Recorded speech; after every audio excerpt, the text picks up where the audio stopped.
Émission spéciale quand le paiement devient un argument de vente. Frédéric Simotel.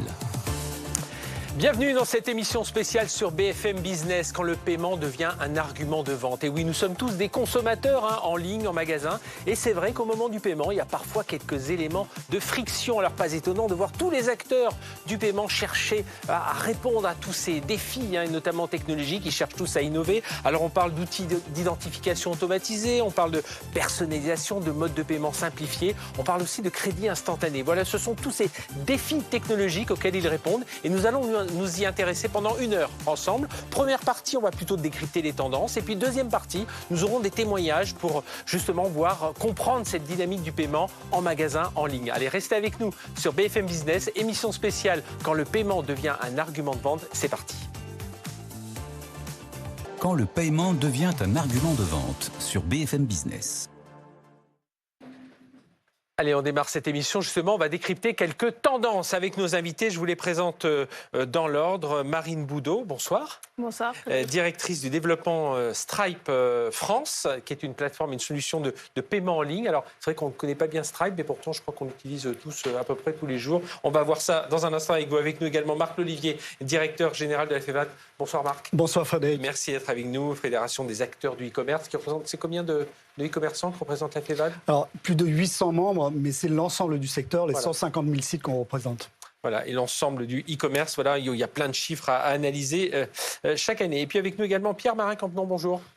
Bonsoir Pierre Marin, merci d'être avec nous, directeur général Europe de United, spécialiste du crédit instantané, la financement et décision rapide. On va parler de tous ces sujets. Alors je le disais en introduction, Marc, le paiement n'est plus une étape dans le cycle d'achat, il doit être totalement intégré à l'expérience client. On ne veut plus que ce soit un élément de friction. Ça fait partie de l'ensemble. C'est une priorité d'ailleurs pour les adhérents de la FEVAD. Absolument. Le paiement, c'est un moment particulier. C'est certainement le moment le plus important et le plus sensible. C'est là où on a le plus d'abandon. Donc c'est un peu le moment de vérité. Et donc tout l'enjeu des e-commerçants aujourd'hui, c'est à la fois d'éviter les frictions qui peuvent pénaliser le parcours d'achat, l'expérience client, et surtout de rendre ce parcours client le plus fluide, le plus simple et le plus efficace. Un paiement réussi, finalement, c'est un paiement qui ne se remarque pas. C'est ce que vous disiez, c'est un paiement qui s'intègre dans le parcours d'achat et finalement, on finit par oublier. Et donc, les solutions qui permettent ça sont vraiment des arguments de vente aujourd'hui. Et justement, on y arrivait parce qu'au départ, le paiement, c'était vraiment une autre étape dans le cycle d'achat. Et aujourd'hui, voilà, depuis quelques temps, on l'intègre vraiment dans tout ce cycle. Ouais, il faut l'intégrer parce que finalement, il faut transformer l'intention d'achat en acte d'achat réel. Et justement, ce paiement, lorsqu'il est bien fait, va permettre de faire ça de manière beaucoup plus naturelle. Et donc, il y a une collaboration qui est faite entre les e-commerçants et les acteurs du paiement pour rendre ça le plus fluide possible. Alors, le paiement devient un argument de vente. Alors, je ne l'ai pas inventé. C'était quand on a préparé cette émission. Pierre Marin, c'est vous qui me l'avez dit. Alors, expliquez-nous un peu ce que vous voulez dire derrière tout ça, même si on a déjà compris avec une partie avec Marc. Et puis, ça nous permet de rappeler un peu le rôle de United justement dans ce parcours du paiement. Oui, bien sûr. Alors, comme le décrivait Marc, le paiement, c'est effectivement un moment clé de la chaîne de valeur parce qu'on transforme un prospect en un client. Et il faut que ça marche. C'est une étape qui est logistiquement parlant, d'un point de vue financier, d'un point de vue technique, qui doit bien s'exécuter. Mais au-delà de ça, le paiement, c'est beaucoup plus que ça. C'est aussi devenu un argument de vente. C'est un moment qui peut permettre d'aider à la conversion. Il y a certains clients qui vont voir des commerçants uniquement parce que certains moyens de paiement sont proposés. Oui. Certains clients vont se dire moi je veux aller chez ce commerçant parce que je veux payer avec mon Apple Pay ou avec mon compte PayPal. Ou je vous donne un exemple plus récent. En ce moment, il y a l'iPhone 17 qui est sorti. L'iPhone 17, il coûte 1 600 €. C'est un SMIC. La réalité, c'est que le marchand, pour vendre ce type de bien, il doit raisonner différemment en utilisant le paiement comme un argument marketing. Non, l'iPhone ne vaut pas 1 600 €. En fait, il faut le payer en plusieurs fois. Il vaut 30 € par mois. Oui. C'est comme ça qu'il faut vendre ce type de bien. Donc, c'est un argument de vente. Et nous, United, dans cette chaîne de valeur, la façon dont on se positionne, c'est qu'on est un des acteurs qui fournit ces solutions de paiement en plusieurs fois, de 3 fois à 84 fois, de 100 € à 50 000 €. On est capable d'apporter, dans ce moment très précis que disait Marc, avec un niveau d'exigence absolu, de rendre une expérience sophistiquée qui est le financement aussi simple qu'un paiement en carte bancaire. Oui, parce que ce qu'il faut bien comprendre, c'est qu'évidemment, tout se fait très rapidement, hein, que l'on achète en ligne, que l'on achète en boutique. On en reparlera dans la deuxième partie de cette émission, parce que le but, c'est évidemment pas de devoir arriver avec son paquet de documents, ses références bancaires, des cautions dans tous les sens. Enfin, voilà, il faut que ce soit le plus simple possible, qu'on puisse finaliser l'achat au moment où on veut vraiment acheter le produit, absolument, le service. Et ça marche très bien quand on fait un paiement carte bancaire. Ça fait des années que les choses ont été bien digitalisées, notamment dans les e-commerce. Mais quand on parle d'opérations plus sophistiquées, comme le fait de financer un paiement en 10 ou 20 fois sur plusieurs années, sur des montants importants, la sophistication derrière qui nous permet de prendre une décision de crédit en quelques clics, le rendre 100% digital, c'est un travail colossal sur lequel la technologie, évidemment, a un rôle de premier plan. Alors, les acteurs du paiement, vous en avez un peu parlé, les PayPal, les Apple Pay, enfin voilà, c'est des gens qu'on connaît, les Visa, les Mastercard, tous ces gens-là. Et puis, il y a Stripe. Alors, Stripe, alors évidemment, ceux qui connaissent le monde du e-commerce, qui s'intéressent à tout ce secteur, connaissent évidemment cette fintech au parcours incroyable. Hein. Je crois que je n'ose même pas vous donner sa valorisation parce que je pense que je m'y perdrais, mais on parle en plusieurs, même en centaines de milliards de dollars. C'est plus de 50 000 transactions par seconde, hein. C'est ça Tout à fait. Merci Frédéric. Et sans le savoir, c'est ce que j'ai dit tout à l'heure très rapidement, à un moment ou à un autre, on fait tous une transaction avec Stripe. Parce que, où est-ce que vous intervenez justement ? Oui, tout à fait. Merci Frédéric. Effectivement, Stripe, c'est une solution de service financier programmable. Donc c'est le paiement. On est connu pour ça. Mais c'est plus que le paiement. C'est aussi la gestion de mouvements d'argent, la récurrence, la gestion de la taxe. Donc voilà, c'est vraiment une offre complète. Et pour répondre à la question, lorsqu'une carte est traitée par Stripe, une carte bancaire, il y a 92% de chances que Stripe l'ait déjà vu auparavant. Donc c'est vraiment c'est massif. Et un autre chiffre pour un ordre de grandeur, c'est 1400 milliards de dollars de transactions traitées en 2024. Donc c'est environ 1,3% du PIB mondial. Donc c'est quand même colossal. Donc ça veut dire que par rapport j'ai cité des Visa, des Mastercard, vous êtes où ? Alors, vous travaillez en direct avec les commerçants, voilà, pour savoir qui fait appel à vous ? On connecte les différents acteurs. Donc on connecte les commerçants avec les banques et on gère toute la complexité au milieu, et avec les réseaux, etc. etc. Donc le but de Stripe, c'est d'abstraire cette complexité. Il y a énormément d'étapes dans le paiement, et donc Stripe prend tout ça et rend la solution fluide et simple pour les marchands. Alors tout ça est en train à changer assez vite. Hein. Stripe s'était créé quand, la FinTech ? 12 ans. 12 ans. Et on voit, ça s'est vraiment accéléré encore ces derniers temps autour de tous ces systèmes de paiement. Et Pierre Marin, on parle alors on vient de le dire, chaîne de valeur dans le paiement.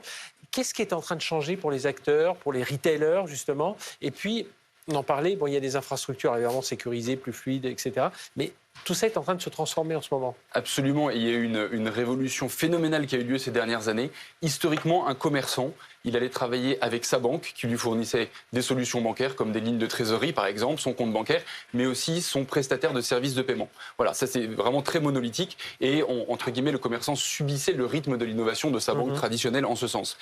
Avec l'évolution de la tech, l'ouverture par API, le cloud et l'émergence de nouveaux acteurs comme Stripe ou comme United, la chaîne de valeur du paiement s'est totalement ouverte. Aujourd'hui, un retailer, un commerçant, il va partir du principe de quelles sont les attentes de mes clients finaux et comment je peux constituer l'architecture de ma chaîne de paiement pour répondre à ces attentes. Aujourd'hui, un commerçant, il peut avoir plusieurs PSP. Il peut avoir un agrégateur de PSP, de prestataires de services de paiement, de sorte à pouvoir couvrir l'intégralité des besoins, l'intégralité des canaux, que ce soit une transaction qui soit en ligne, en boutique, en télévente, que ce soit un client qui a besoin d'un moyen de paiement de type crédit ou paiement en comptant. Il y a besoin d'avoir ce catalogue, cette ouverture totale versus le monde précédent où on était très monolithique avec un acteur traditionnel et un rythme d'innovation différent. Là, ça s'est totalement ouvert grâce à des acteurs comme Stripe ou United qui sont arrivés et qui ont permis à cette digitalisation. De changer tout ça. Des énormes investissements. On le verra dans la deuxième partie de cette émission, parce qu'on aura deux acteurs du e-commerce et du commerce qui seront là, puisqu'il y en a un qui a à la fois des boutiques et à la fois des magasins en ligne. Mais justement, le but aussi de cette chaîne de valeur, c'est qu'elle soit la même. Enfin, on veut une expérience client aujourd'hui qui soit la même qu'on soit en ligne ou en magasin. Absolument. D'ailleurs, il y a des parcours d'achat qui commencent en ligne et qui finissent en boutique. L'important, c'est d'être capable d'encapsuler cette expérience utilisateur de paiement qui perturbe le moins possible la chaîne de valeur d'achat et qui, en plus de ça, soit servi comme un argument de vente dans tous les contextes. Et ça, c'est un travail qui est colossal, mais c'est vrai qu'avec la technologie qui est aujourd'hui celle dont on se sert pour digitaliser les parcours, ça fonctionne bien. Et aujourd'hui, quand je prends l'exemple d'un paiement à crédit, chez nous, ça dure 3 minutes de souscrire un paiement en 10 fois en ligne, 3 minutes en boutique. C'est la même chose. On est arrivé au même résultat avec tous les investissements qu'on a fait. Et ça, c'est ce que demandent les consommateurs, Marc-Olivier. Donc des membres de la FEVED que vous interrogez régulièrement pour savoir un peu la transformation. Et dans ce cycle de paiement, ils ont pas mal d'attentes. On parle beaucoup d'omnicanalité. Ça fait des années qu'on en parle. Aujourd'hui, on a l'impression que ça prend enfin forme. Oui, il y a plusieurs attentes. D'abord, il y a l'attente effectivement d'un système qui soit simple, fluide pour le client, on en a parlé. Il y a aussi le choix qui est très important, c'est-à-dire offrir aux consommateurs le choix du moyen de paiement. Alors, la carte, bien sûr, qui reste le moyen de paiement le plus utilisé, mais aussi le wallet et aujourd'hui également le virement instantané et les cartes de fidélité qui peuvent servir aussi. Et puis le choix, c'est aussi les modalités de paiement. Pendant longtemps, le e-commerce, c'était surtout le paiement instantané, le paiement immédiat. Aujourd'hui, c'est vrai qu'on voit se développer le paiement différé, le BNPL, et qui est vraiment un succès incroyable. On a vu un développement sur les dernières années qui est phénoménal. Donc, paiement différé, je paie en 3-4 fois, c'est ça ? En 3 fois, effectivement, ce qu'on appelle une facilité de paiement, qui existait déjà avant, mais des acteurs comme United, par exemple, ont réussi effectivement à introduire ces recettes qui sont la simplicité, la fluidité. Et aujourd'hui, on a pratiquement un acheteur sur 2 qui utilise. Et là, ça devient un vrai argument de vente. C'est-à-dire la possibilité, effectivement, de recourir et d'offrir à son client cette modalité de paiement est un vrai argument de vente. Et puis, au-delà de ces attentes-là, ce qu'on constate aujourd'hui et ce qu'on observe, c'est effectivement une convergence, en quelque sorte, entre les moyens de paiement sur Internet et ceux sur le web. Et ça, c'est très intéressant aussi. Alors, on le voit notamment avec le portable, qui sert de plus en plus. Vous, moi, on paye en magasin et sur Internet. Et moi, je suis convaincu que face à cette omnicanalité des clients, des consommateurs, qui aujourd'hui achètent aussi bien sur l'un que sur l'autre, le paiement, la norme dans le paiement sera demain l'omnicanalité. Et ça, c'est une attente très forte également des commerçants, des pure players et également des enseignes magasins qui sont de plus en plus présentes effectivement sur le web. Et surtout qu'on le voit dans le mode sécurité aussi, on doit toujours avoir son mobile pas loin de soi parce qu'il faut valider aussi le paiement. Et on le voit en Chine aussi, par exemple des systèmes comme WeChat, ils ont complètement intégré le parcours client sur Internet en magasin est pratiquement le même. Oui. Voilà. WeChat qui est une sorte du X, le Twitter chinois. Il y a même certains commerces où c'est no cash, no credit card, only WeChat. Voilà, pour moi c'est clair. Nous, on n'en est pas encore là. Marine, plus de simplicité dans le paiement, c'est ce sur quoi vous travaillez évidemment chez Stripe. C'est la fiabilité du paiement, avec beaucoup plus de fiabilité, davantage de personnalisation. Est-ce que vous pourriez nous donner quelques exemples justement des innovations sur lesquelles vous travaillez chez Stripe ? Oui, exactement, avec plaisir. Alors je reprends on est entièrement d'accord avec Marc. Un bon paiement, c'est d'abord un paiement qui fonctionne et en tout temps. Et la raison d'être de Stripe, c'est justement été de travailler sur son architecture pour la rendre le plus fiable possible. Et un exemple, récemment, il y a 15 jours, il y a The Event qui a organisé, donc c'est un organisme caritatif qui a levé avec des streamers pour des organismes caritatifs. Ils ont levé 16 millions en un week-end. Et on a reçu 4100 requêtes par seconde sur Stripe. Donc voilà, c'est quelque chose de conséquent. Et donc voilà, Stripe, c'est fait pour résister à ce genre de pics, tels que The Event, tels que Black Friday, Cyber Monday. L'année dernière, c'était un peu moins de 500 millions de dollars de transactions lors de Black Friday, Cyber Monday. Donc voilà, première étape, c'est fiabilité, première chose. La deuxième chose, l'autre exemple que je peux fournir, c'est effectivement la personnalisation. Le client veut sa méthode de paiement préférée. Voilà. Lorsque La Redoute a intégré Stripe et a proposé différents types de paiements, ils ont vu un taux de conversion amélioré de plus de 2%. Donc voilà, c'est vraiment quelque chose qui est important. Et le troisième sujet, c'est aussi la simplicité, la fluidité. Et nous, on a créé notre propre portefeuille chez Stripe, paiement en un clic, qui s'appelle Link. Et effectivement, on observe un énorme engouement. RMC Sport, un dernier exemple pour vous. C'est RMC Sport que vous connaissez. Lors des matchs de MMA, il y a quelques heures avant où il y a des pics pour pouvoir regarder le match. Et plus de 40% du paiement s'effectue grâce à Link parce que c'est moins de 2 secondes. Donc voilà, c'est ce genre de choses que... Et une augmentation de 2% de taux de conversion, c'est juste énorme. On ne se rend pas bien compte, mais c'est énorme. Et puis c'est vrai qu'on en est tous témoins aujourd'hui. Les incidents du circuit de paiement on n'en voit pratiquement plus. On en voit de temps en temps parce qu'évidemment, il y a encore un peu beaucoup de cyberattaques, mais heureusement, ces menaces sont canalisées, mais voilà, ou des pannes de temps en temps. Mais enfin, aujourd'hui, ça se passe à plus de 98 ou 99%, ça se passe très bien. Marc, justement, je faisais un mot sur la sécurité, l'exigence de sécurité, parce que là aussi, paiement en un clic, on a mis du temps un peu à s'habituer. On sait que c'est un certain commerçant, très grand commerçant, e-commerçant américain qui nous y a habitués finalement. Voilà, on s'y est mis. Mais c'est vrai que aujourd'hui, on préfère avoir trois cycles de validation pour être bien sûr qu'on est bien chez le bon commerçant et tout ça. Mais alors ça dépend un peu des gens. Ouais. On va dire en tout cas que l'exigence de sécurité, c'est une exigence essentielle pour le consommateur. Et moi, je dirais que c'est une exigence existentielle pour le e-commerce. Vous êtes un observateur averti du secteur depuis de nombreuses années. Ce n'est qu'au départ, ce qui a freiné, ce qui a empêcher le e-commerce de se développer, c'est la peur d'acheter sur Internet et notamment de laisser sa carte sur Internet. Bon, on est suffisamment ancien pour s'en souvenir. On s'en souvient tous les deux, puisqu'on l'a vécu. Mais bon, aujourd'hui, on est loin de tout ça, mais cette exigence, elle demeure. Elle est vraiment essentielle et on travaille beaucoup avec les acteurs de la chaîne de paiement, effectivement, pour sécuriser, pour maintenir. La grosse difficulté, le défi auquel on est tous confrontés ici autour de la table, c'est comment vous alliez, effectivement, chaque fois que vous ajoutez un point de contrôle, il y a un risque de friction.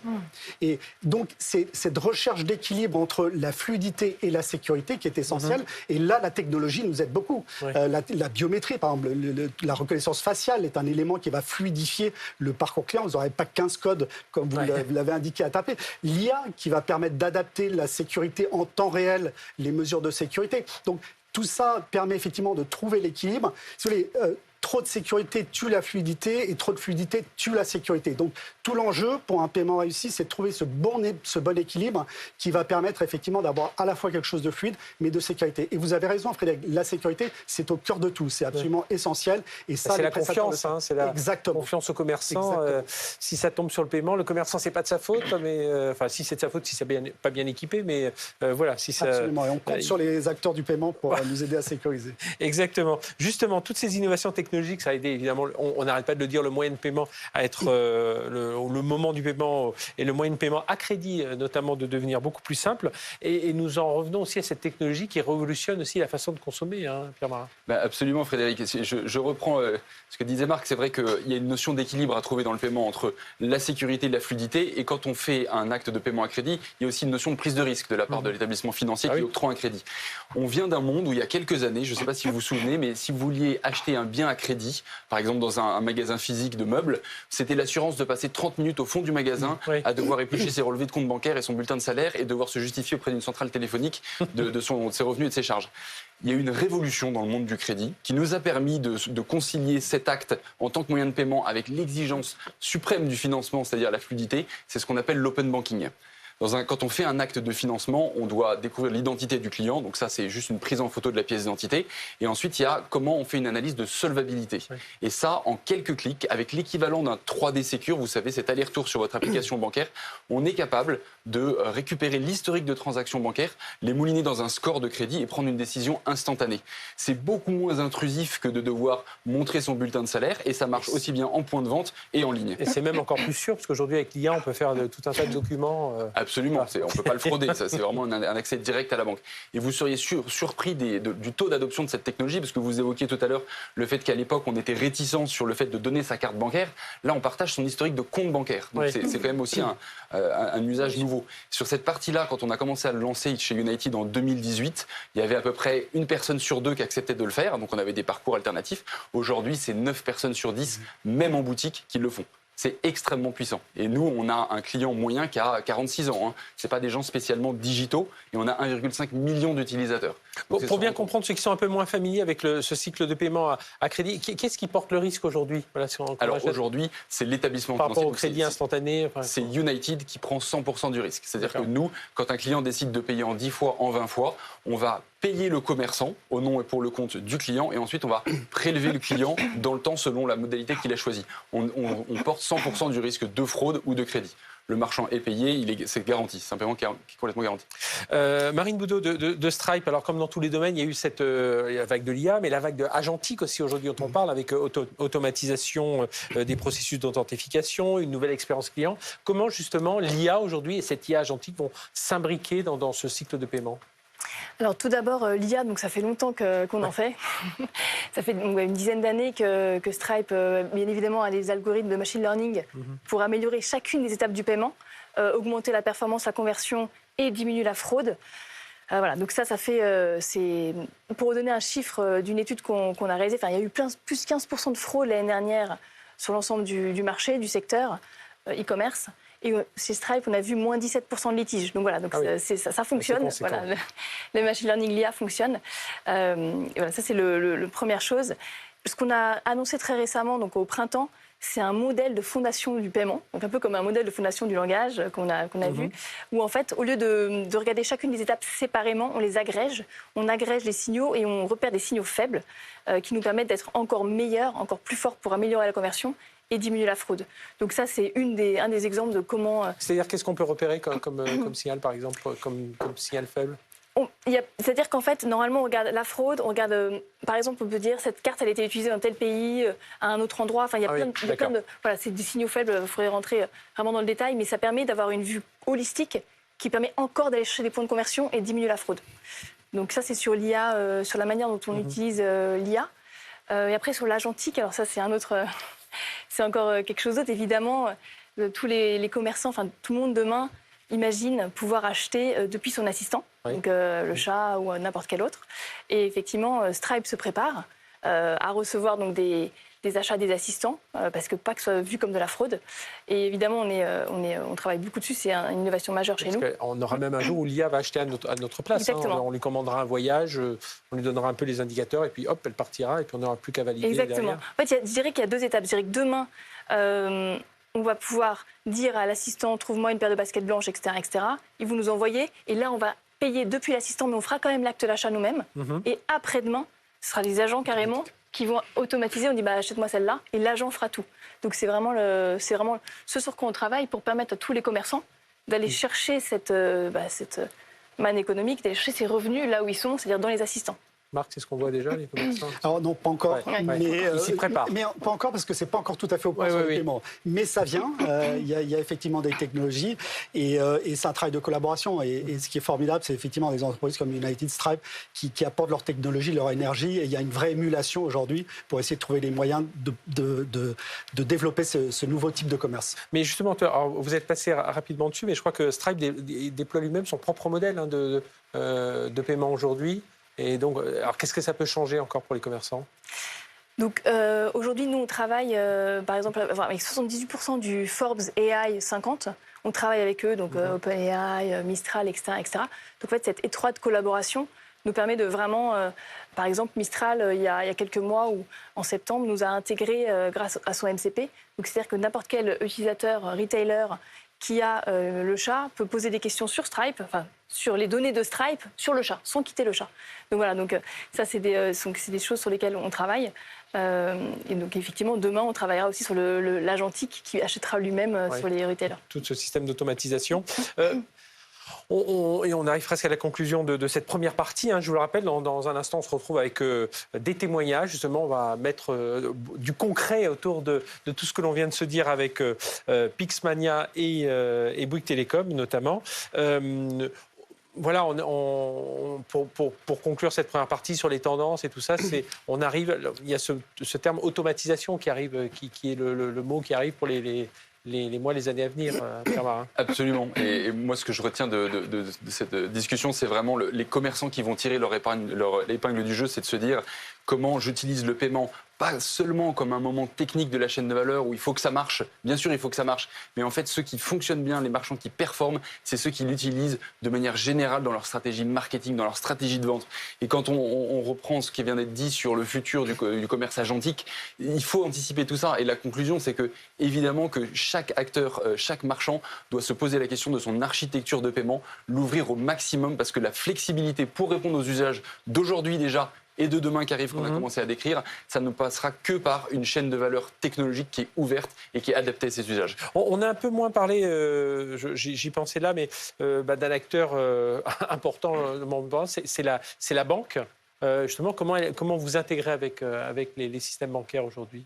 Alors nous, on est une banque, alors on s'intègre avec nous-mêmes. Justement, mais on a tous des banques plus traditionnelles. Voilà. Comment ça se passe avec Alors, en fait, l'interaction, elle intervient à plusieurs usages. Pour les marchands, c'est en général un partenaire de premier plan qui fournit bien souvent des solutions de prestation de services de paiement. Donc, ils sont eux-mêmes comme des Stripe, peut-être avec un peu de retard sur les avancées qu'on a décrites versus Stripe, évidemment. Mais ils sont déjà un acteur de premier plan pour les commerçants. Et nous, pour nos clients, on fournit des solutions de compte complet, côté United. Mais on travaille aussi en partenariat avec eux, puisque... Vous parliez de l'open banking tout à l'heure, c'est dans ce domaine-là. C'était ça que je voulais préciser. Quand on fait cette fameuse analyse de solvabilité pour octroyer un paiement en plusieurs fois, on vient consulter par API de façon instantanée les banques pour qu'ils nous fournissent des informations sur leurs clients.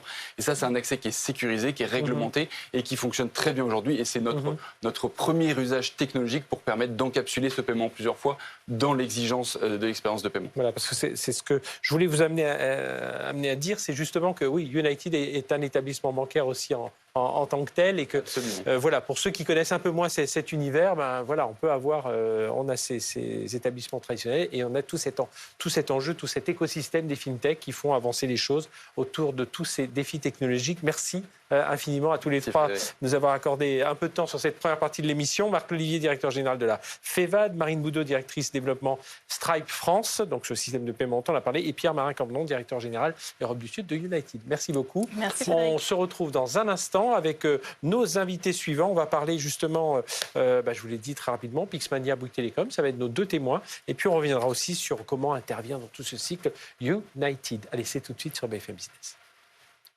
Quand le paiement devient un argument de vente sur BFM Business. Voilà, on se retrouve dans cette deuxième partie de cette émission spéciale quand le paiement devient un argument de vente. Première partie, on a parlé des tendances du paiement. Voilà, il y a beaucoup de défis technologiques, vous l'avez compris, avec notamment le crédit instantané, cette fluidité du paiement, cette personnalisation, cette sécurité. Et bien, on va revenir dessus avec nos invités, où là, on va descendre un peu plus sur le terrain avec Olivier Breton, directeur général adjoint de Pixmania. Bonjour. Bonsoir. Olivier. Pixmania, marque française de commerce électronique. Alors les plus anciens la connaissent. Elle renaît de ses cendres depuis 2022. Oui, depuis 2022. Elle a été revendue par son fondateur, puis finalement il est revenu pour la reprendre et donc reparti en ligne.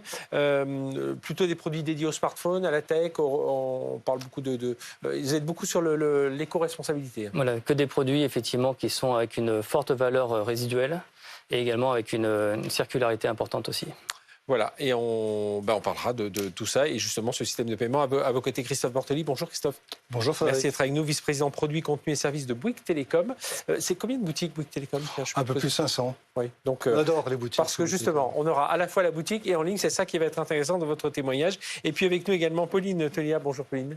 Bonsoir. Merci d'être avec nous, directrice commerciale et marketing B2B Europe de United, donc spécialiste du crédit instantané, financement, décision rapide. Et on l'a dit à l'instant avec Pierre Marin, c'est aussi un établissement bancaire. Voilà, il faut le rappeler. Christophe, je profite de vous avoir avec nous pour... tiens, on va rebondir sur l'actualité. Il y a quelques jours sortait l'iPhone 17. Je crois que ça n'a échappé à personne. On a vu des files d'attente devant le grand magasin d'Apple. Mais justement, quand on est Bouygues Télécom, évidemment, vous commercialisez ce type de produit. Votre modèle économique pour justement... Comment vous débrouillez pour répondre à l'attente de vos clients qui sont souvent fortes auprès de ce type de produit? Tout à fait. La première chose que l'on fait déjà, c'est d'avoir un bon prix, bien placé par rapport aux autres enseignes.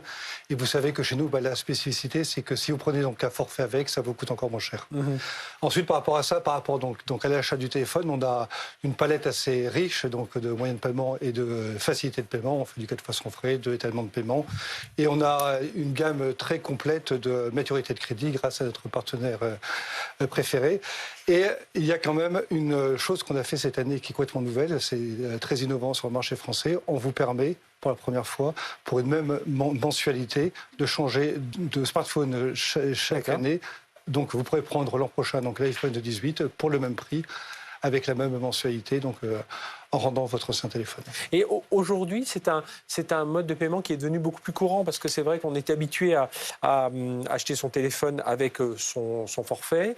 Alors parfois, certains y allaient acheter le téléphone un peu sec, mais aujourd'hui, ce côté justement du crédit qui permet tout ça, c'est un mode de paiement. Tout à fait. Donc c'est très répandu donc chez nous et c'est un moyen de paiement en effet qui est très utilisé, que ce soit donc sur le digital et aussi dans nos boutiques. Aujourd'hui, alors je me tourne vers Olivier, donc renaissance de Pixmania, on l'a déjà dit depuis 2022. On le disait, le nouvel ADN de Pixmania, bon, c'est à la fois tous ces produits technologiques évidemment, ces smartphones notamment, qui ont un fort pouvoir de circularité. Et ma question, Olivier, c'est l'attente des clients. C'est l'attente des clients aussi aujourd'hui, cette circularité. Là, on disait voilà, c'est vrai qu'on aime bien changer de téléphone. On s'intéresse un peu plus à ce que devient notre ancien téléphone aujourd'hui. Donc, comment ça se passe et en termes de financement, comment ça se passe justement? Oui, tout à fait. Je pense qu'il y a un double effet, une double attente. Le côté effectivement circularité et le côté aussi payer le moins possible en fait. Et c'est là où le financement long permet de répondre à cette attente. Et chez nous, c'est particulièrement vrai puisque un peu plus de 50% de notre GMV, notre chiffre d'affaires, de revenus, est effectué sur du paiement long. Donc c'est assez atypique pour un site e-commerce, 50%, plus de 50%. Et il y a ce côté aussi circularité qui permet en fait de réduire en fait la mensualité grâce à notre système qui s'appelle la double reprise. C'est-à-dire qu'en fait, pour acheter un iPhone 17 par exemple à 1200 €, normalement, il faut payer 50 € par mois. Avec la reprise de l'ancien appareil, un iPhone 15 par exemple, nous, on garantit le prix de reprise à terme et on vient le réduire aussi du crédit. Ce qui fait qu'au final, le crédit revient à 20 € par mois. Ce qui rend accessible au final un appareil qui vaut très cher à une multitude de clients. Et il y a ce côté éco-responsabilité aussi, ce côté circularité, parce que comme on reprend... Ça, c'est vraiment en train de téléphone, monter. Enfin, évidemment, les gens qui viennent chez vous viennent aussi beaucoup pour ça, chez Pixmania, mais vous sentez vraiment, là, il y a une vraie tendance sur le marché de ce côté circularité. Ce que je disais, on n'a plus envie de laisser son téléphone pourrir au fond d'un tiroir. Déjà, effectivement, il y a un côté finance, parce que c'est un téléphone qui est dans le tiroir, c'est de l'argent qui est perdu. Mais il y a aussi ce côté, effectivement, se dire... On est en capacité de donner une deuxième vie, voire une troisième vie au produit. Et ça, c'est vrai qu'il y a une attente quand même assez forte des clients par rapport à ça. Alors, Pauline, je rappelle à United, spécialiste du crédit instantané, vous avez développé un produit de prêt à la consommation, financement, décision rapide, on l'a dit tout à l'heure avec Pierre-Marin Campenon. Financement responsable aussi. Et puis tout récemment, il y a United Pay, c'est ça Tout à fait. Donc United Pay, c'est la solution qu'on utilise avec Bouygues Telecom et avec Pixmania. Donc la capacité à étaler un paiement de 3 à 84 fois, de 100 à 50 000 €. C'est une solution qui est totalement omnicanal. Donc on va en parler aussi après, mais donc elle est elle fonctionne à la fois en ligne sur des marketplaces comme Pixmania et en point de vente. Et on a parlé aussi beaucoup de l'omnicanalité. C'est quelque chose qui est très important, pouvoir avoir la même solution pour payer sur tous ces canaux. Et elle est sécurisée à la fois pour les clients, c'est quelque chose qui est très simple, qui est fait en direct sur son smartphone de manière très rapide, et pour les commerçants avec un paiement garanti. Et l'objectif de cette solution aussi, c'est de pouvoir justement travailler avec une solution très simple à implémenter sur des choses qui combinent non seulement du financement, mais aussi des solutions qui sont vraiment importantes pour nos clients, typiquement des solutions de reprise, pour finalement avoir quelque chose qui va un peu au-delà du paiement, sur une offre marketing très complète, qui va pouvoir permettre justement d'abaisser le prix de vente et justement de pouvoir avoir quelque chose de très efficace pour les consommateurs. Et puis de pouvoir avoir le produit dont on a envie, parce que c'est souvent ça, on peut se sentir un peu frustré de rester avec une plus ancienne version, parce que Christophe, on parle beaucoup de pouvoir d'achat des Français, le marché du mobile semble pourtant assez dynamique.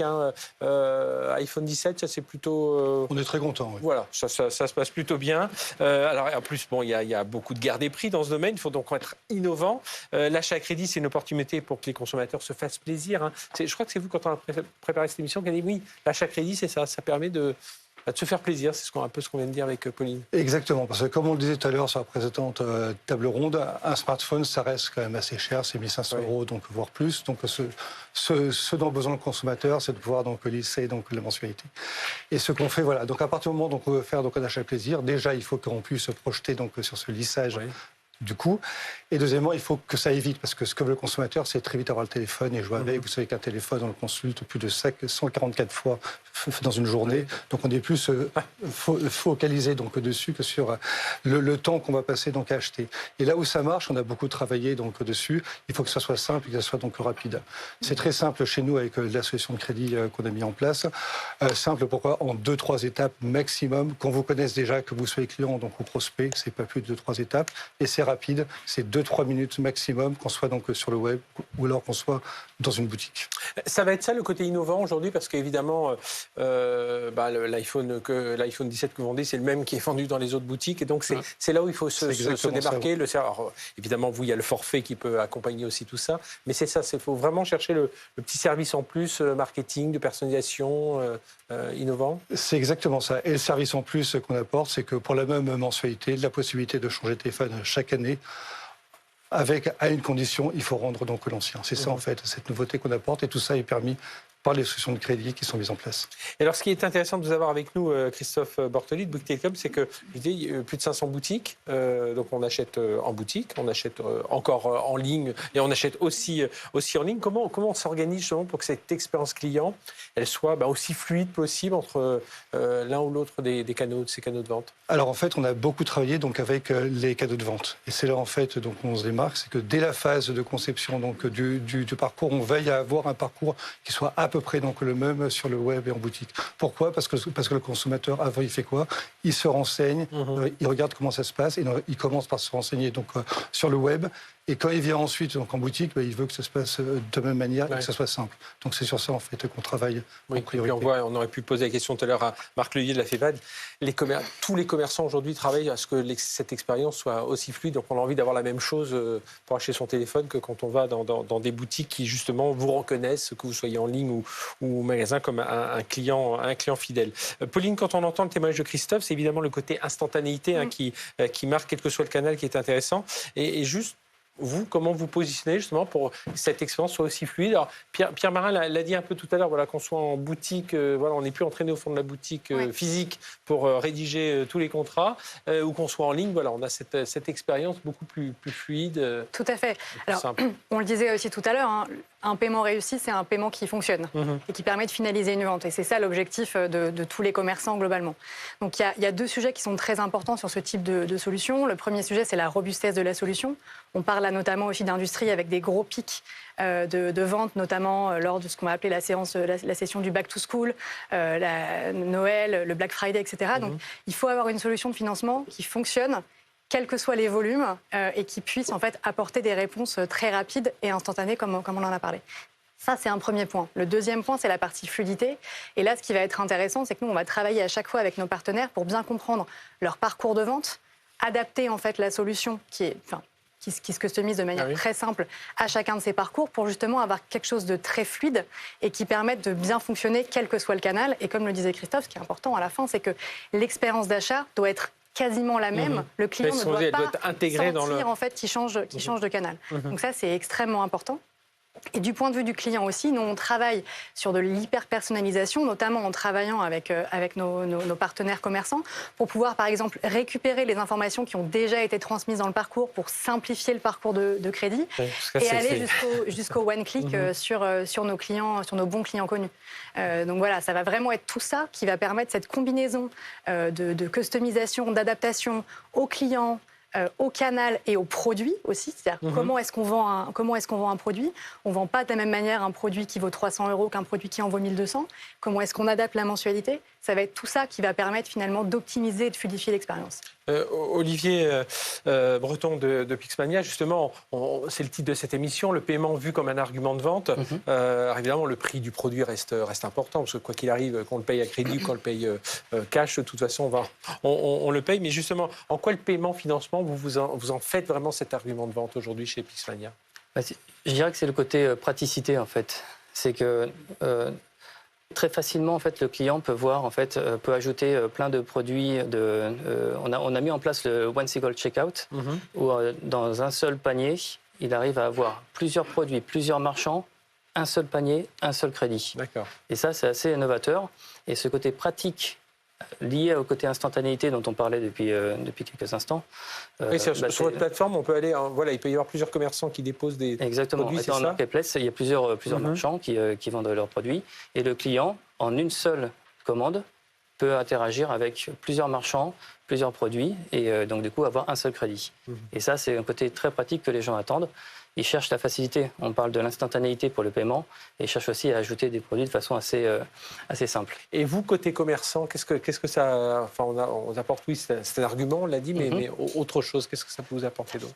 D'un point de vue marchand, pour nous, ce qui est intéressant d'un point de vue opérateur, c'est que ça permet déjà d'augmenter le panier moyen, d'avoir plus de produits. Ça permet d'avoir une rétention aussi plus importante et la satisfaction client. Comme il arrive à avoir une facilité de paiement, il va pouvoir revenir et au final, c'est ça qui est assez important en fait. C'est cette spécificité qui est intéressante chez Pixmania, la gestion d'un panier multimarchand, qui a l'air un peu évidente comme ça quand on en parle, mais techniquement, on se doute que c'est un peu plus complexe dans l'infrastructure derrière. Pauline, comment on intègre tout ça chez United dans cette chaîne de valeur? Alors justement, typiquement sur le cas de Pixmania, c'est très intéressant parce qu'en effet, c'est une des seules, voire peut-être la seule marketplace aujourd'hui qui est capable de proposer du financement sur des paniers multimarchands. On a travaillé vraiment de manière assez pointue ensemble et avec leurs partenaires également de paiement pour justement pouvoir proposer ce single checkout, ce qui permet d'avoir une expérience extrêmement fluide puisque, comme on le dit, un client, une marketplace ou un site web, pour lui, quelque part, conceptuellement, c'est pareil. Donc en fait, il s'attend à avoir le même type d'expérience et il ne se dit pas finalement, si j'ai un panier avec plusieurs marchands, je ne vais pas pouvoir payer de la même manière. Donc c'est ça qui, en fait, rend l'expérience extrêmement fluide. C'est-à-dire que, quel que soit finalement le panier que je fais, je vais être capable de l'étaler en plusieurs fois avec une expérience impeccable de bout en bout et qui est totalement transparente pour moi. Je ne vois pas la complexité. Oui. Oui, c'est ce qu'il faut effacer, en tout cas pour le client. Christophe Bortoli, chez Bouygues Telecom, si on se place du côté du marchand, donc Bouygues Telecom en l'occurrence, le crédit, alors il engage, c'est certain, on s'engage pour plusieurs mois, plusieurs années, mais ça sécurise aussi. Finalement, le consommateur, il se... un crédit, il se sent, évidemment, il engage ses finances, mais ce côté sécurité, vous en avez parlé aussi. Sans paraphraser la mention légale, un crédit vous engage. Donc en effet, vous savez que, ce qu'on observe, c'est que le crédit par rapport à une autre facilité de paiement, ça engage à plus de 40%. Il y a vraiment donc un écart sur le crédit par rapport aux autres facilités. Mais ce qui nous intéresse, c'est bien au-delà. C'est la trace laissée chez le consommateur. Comme c'est simple et que c'est rapide, ça crée de la satisfaction client et ensuite donc il revient. Et nous, ce qu'on veut en fait, c'est qu'ils reviennent et qu'ils s'équipent et qu'ils prennent autre chose. Donc c'est ça le plus important, c'est la satisfaction. C'est vous qui disiez, alors on peut le dire d'une façon un peu commerçante, mais c'est vrai que le crédit, ça permet un peu ce côté achat-plaisir. C'est quelque chose, on se dit, là où c'est un peu cher, si le crédit est intéressant, finalement je peux me l'acheter. C'est exactement ça. Ce qu'on voit d'ailleurs dans les consommateurs qui viennent chez nous, qui viennent prendre... Le dernier smartphone dont vous avez parlé, c'est plutôt donc des jeunes donc jusqu'à 35 ans, parce qu'ils veulent se faire plaisir, parce que c'est important, parce que c'est statutaire, et ils n'ont pas forcément un porte-monnaie qui déborde. Et le fait d'avoir donc une mensualité intéressante, c'est ça qui les fait venir. Oui, puis les parents regardent ça aussi de près, évidemment. Pauline, par rapport à ça, justement, ce crédit qui engage et qui sécurise, c'est quoi votre réflexion par rapport à... Je pense qu'il y a deux sujets. Pour les commerçants, c'est important d'avoir un tiers de confiance, qui est la banque, le partenaire de paiement étalé, qui va permettre d'apporter une solution fiable et qui fonctionne aux clients. Et c'est important, évidemment, pour eux, pour des enjeux de fidélisation. En fait, un client qui est capable d'avoir le bon moyen de paiement, qui va lui permettre, en effet, de faire son achat, plaisir ou pas d'ailleurs, finalement, c'est quelque chose qui va fidéliser aussi le client par rapport à ce commerçant. Donc il y a cet enjeu-là. Nous d'ailleurs, on avait beaucoup travaillé avec Bouygues Telecom pour savoir comment finalement présenter le financement. On a choisi de le présenter en présentant bien deux parcours distincts. Il y a un parcours d'achat Bouygues Telecom et un parcours de paiement United. Et ça fonctionne très bien. On voit que les clients sont contents et sécurisés en fait de savoir que il y a deux acteurs. Ces deux acteurs ont chacun leur rôle. C'est extrêmement fluide, mais ça permet de sécuriser aussi sur le parcours qui est en train de se produire. Sécurisé, on en parle évidemment beaucoup dans cette émission.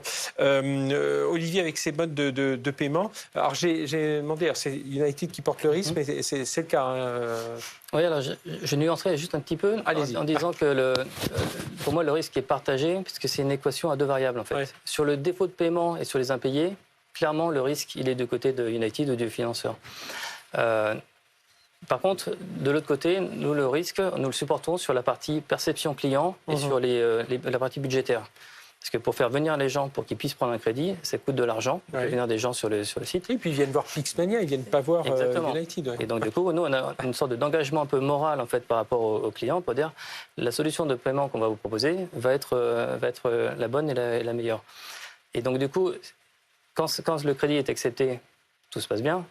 Quand le crédit est refusé, à juste titre aussi, mais c'est en tout cas la perception du client peut être un peu négative. C'est sur vous que ça retombe. Exactement. Et donc c'est là où on travaille depuis 3 ans maintenant ensemble, depuis le lancement avec United.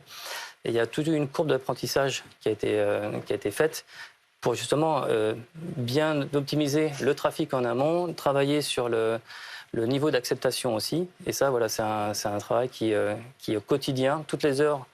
On suit ça et on travaille tous les jours de manière quotidienne avec leurs équipes. Et toutes ces facilités de paiement, j'imagine, vous avez réussi à en tirer les bénéfices. Vous en voyez les bénéfices aujourd'hui très clairement dans le chiffre d'affaires, dans l'essor de vos ventes. Oui, tout à fait. Déjà, comme je l'ai dit, plus de 50% en fait, de notre GMV est fait sur le crédit. Il y a un autre point aussi important, il y a un taux de satisfaction qui est très important de la part de nos clients. Mais également aussi, ça permet de vendre un petit peu plus facilement les services aussi additionnels. Notre service PixCare qui est d'assurance, exactement une extension de garantie avec plusieurs avantages. Et le taux d'acceptation, le taux d'adoption en fait de ce service est x10 par rapport à du paiement comptant. Tout à l'heure, je posais la même question à Christophe et vous, Olivier. Christophe, avec ce mode de paiement, tout à l'heure, vous parlez de valeur résiduelle. L'objectif, c'est d'abaisser les mensualités. C'est ça. Expliquez-nous. Alors, il y a de la reprise intégrée. Enfin, expliquez-nous. Exactement. Alors, en particulier, toujours. Alors, je reviens encore sur cette offre qu'on a lancée donc ce début du mois de septembre, Smart Change. En fait, ce qu'on fait, c'est qu'on garantit donc la valeur du téléphone quand le consommateur le rend donc au bout d'un an. Et c'est ça. Donc ça, c'est un travail qu'on fait avec les constructeurs, avec Recommerce, qui est notre partenaire de reprise. Et parce que la valeur que l'on a, en fait, c'est celle qu'on rend aux clients ensuite pour les maintenir des mensualités égales. Il y a ça. Et ensuite, il y a un geste qu'on travaille sur lequel on a plutôt assez avancé en France, c'est la reprise, puisque quand le client rend donc son téléphone, et bien donc à chaque fois, c'est donc la valeur du téléphone, donc on la rend au client. Mais ça, c'est un geste de vente, c'est un geste pour le client. Il faut y penser. Vous savez qu'il y a quand même 48 millions de smartphones qui dorment en France. Ah oui, dans les tiroirs, etc. Donc plus, en fait, c'est de l'or qu'ont les consommateurs français, et plus ils les ramènent, mieux c'est ensuite pour les mensualités de crédit qu'ils auront pour l'achat d'un smartphone neuf. C'est vrai qu'on a tous ces appareils qui traînent dans nos tiroirs. On se dit, tiens, si par hasard, celui-là, le mien casse, j'aurai toujours celui-là. Mais finalement, c'est plus comme ça que ça marche, justement. Olivier, sur ce mode de paiement, et travailler sur la valeur résiduelle, sur abaisser toujours la mensualité. Oui, complètement. Et donc il y a le côté effectivement prix, il y a le côté circularité qui est importante. Et effectivement, c'est pour ça qu'au départ, on s'est lancé sur le téléphone en premier, parce qu'on a notre propre laboratoire aussi de reconditionnement. Et donc, du coup, ce qui permettait effectivement de reprendre le produit, de le reconditionner, de le revendre, et ainsi de suite. En fait, donc ça donnait un point important aussi pour la circularité. Et on travaille effectivement beaucoup sur l'ensemble maintenant des catégories avec une forte valeur résiduelle, parce qu'en fait, il y a un côté sécurisant aussi. Et le produit a une valeur en finale qui reste importante. Je parlais des smartphones, mais il y a c'est tous les produits électroniques qui sont sur la plateforme de Pixmania. Complètement. Aujourd'hui, nous faisons également sur tout ce qui est informatique, les PC, les MacBooks, etc. Tout ce qui est vélo, trottinette, console. Et au final, aujourd'hui, on en est là. Demain, on pourra aller sur d'autres secteurs. Tant qu'il y a une valeur résiduelle importante et un marché de la seconde main qui est important, le système peut fonctionner. Oui. En fait. Pauline Tellier chez United, sur quelles innovations vous travaillez en ce moment ? Alors, nous, aujourd'hui, on a deux grands sujets. Évidemment, comment travailler mieux avec nos partenaires marchands. Et là, en fait, ce qu'on va faire, c'est vraiment travailler sur justement ces sujets de personnalisation. Comment on arrive à combiner des solutions, par exemple, de reprise et de financement. Et comment, de manière générale, on intègre tout le paiement mensualisé, le paiement étalé, de manière marketing tout au long du cycle de vente. Ça, c'est vraiment un sujet extrêmement important. Et le partage de la donnée, c'est-à-dire donc justement ces passages de contexte des clients, etc., pour simplifier l'utilisation. C'est un premier pan très important. Et un deuxième pan, vous l'avez dit tout à l'heure, on est une banque maintenant, notamment avec l'intégration d'Elios, qui nous permet finalement de proposer toute une gamme de services bancaires. Et donc là, on va travailler Elios, c'est plus sur la partie service d'assurance, c'est ça c'est le compte bancaire, l'épargne, etc. Donc ça va nous permettre en fait de développer aussi tout un écosystème de produits qu'on va pouvoir proposer à nos emprunteurs aujourd'hui et à nos clients de manière générale pour leur proposer toujours plus de services et être vraiment le partenaire financier du quotidien de nos clients.